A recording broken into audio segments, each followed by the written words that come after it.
The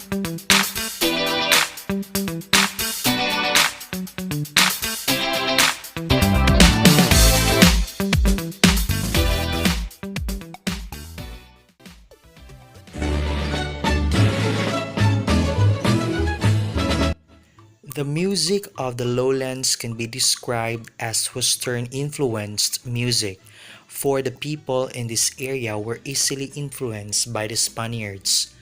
When the Spaniards came to the Philippines, they noticed how musically inclined the Filipinos were and that they had a long list of songs to sing in the different events of their lives. However, these songs slowly disappeared or evolved into a new form as Spanish culture is assimilated in the Philippine culture. The efforts of the Spaniards to educate the Filipinos in music paved the way to what we now know as Western-influenced folk songs, musical instruments as well as the development of a new vocal forms of music. Folk songs in the lowlands have common characteristics. They have simple melodies and the lines of the verses are written in an organized manner based on the number of syllables.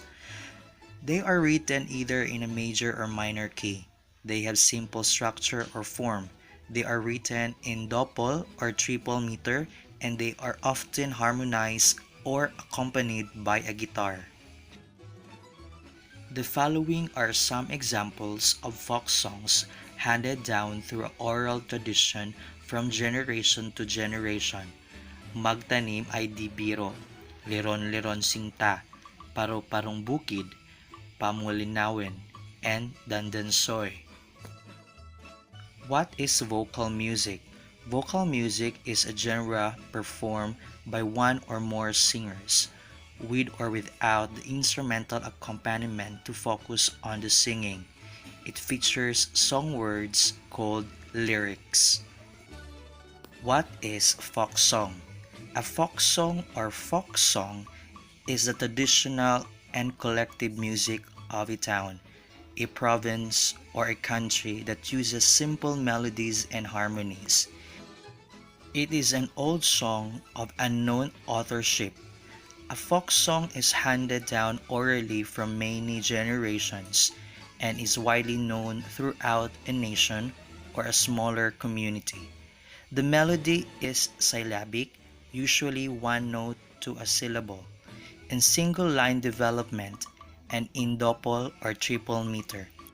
A folk song develops among the less sophisticated people, together with artless poems about various phases of everyday life: work, dancing, love, drinking, children, nature, festivities, death, and so on.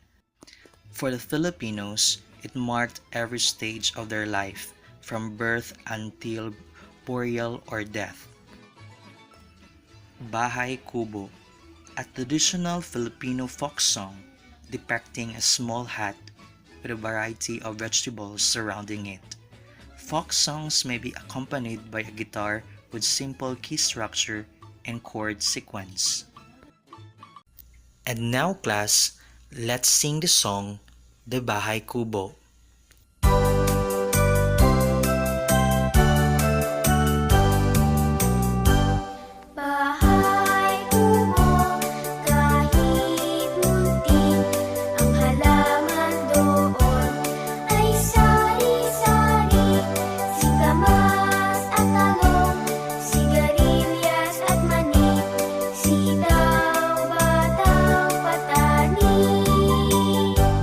Kundol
Sitsiritsit, also known as Sitsiritsit Alibangbang, is a Filipino folk song that describes a woman threatening a store owner that the ants will go after him if he will not extend credit.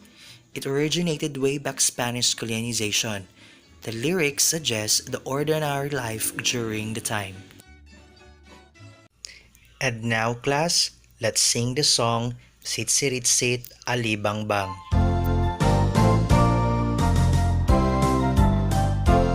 Sitsirit